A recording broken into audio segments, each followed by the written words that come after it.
After weeks of the Ottawa County Board of Commissioners deciding over the fate of its top health officer, today the battle went in front of a Muskegon County judge. Adeline Hambley's attorney is trying to get the judge to approve a $4 million settlement that would result in her resignation. But as soon as the hearing started, it ended. News 8's Byron Tollefson's been on this story from the beginning and has the latest from Muskegon tonight.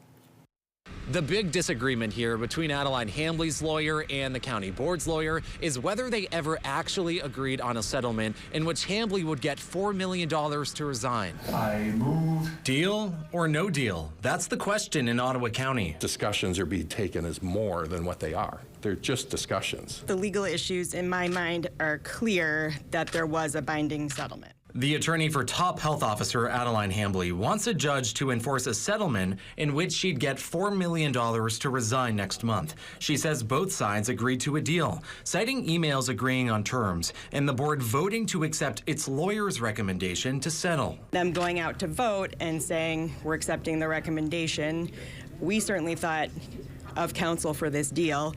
That's enough to indicate objective confirmation that there's a meeting of the minds on the essential terms. The board's lawyer, David Coleman, says those emails were only tentative. A final settlement was never reached and hadn't been approved in writing yet. He counters that when the board voted, they were only approving settlement discussions and hadn't seen any emails indicating a final deal. There's differences with deliberations and settlement discussions versus offers.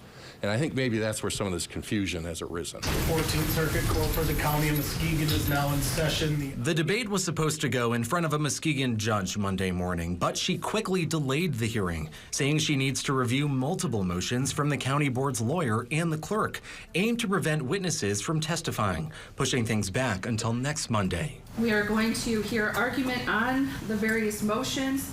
There does not need to be, we're not going to take testimony, so any of the subpoenas, everybody can kind of calm down a little bit. Monday's court appearance marks more than a month since the Board of Commissioners started its own hearing considering firing Hambley. Tuesday afternoon, commissioners returned for day 6 of that hearing. Whether they'll vote to fire Hambley or go behind closed doors again to talk other settlement possibilities is a mystery. Your guess is as good as mine. I don't know. I mean, I guess we'll see. The board could vote tomorrow. I mean, who knows? Hambley's attorney says she's trying to remain health officer under terms where she's protected going forward. She's not going to come back and face another termination hearing in a month. That's just not something anybody reasonable would do. At the end of the day, Coleman says a settlement is probably the best way to end all of this. Obviously, a global settlement of everything and kind of burying the hatchet and moving forward, I think, a lot of people believe that would be best here at this point. But it's not possible when you have requests for $8 million and $4.5 million and $4 million. So again, this court hearing will continue 1 week from today. Hambley's attorney says she's going to lay out evidence over why she says there was a settlement. Tomorrow, the Board of Commissioners is meeting at 1:30, continuing its own removal hearing in which both sides say anything can happen. In Muskegon, Byron Tollefson, News 8.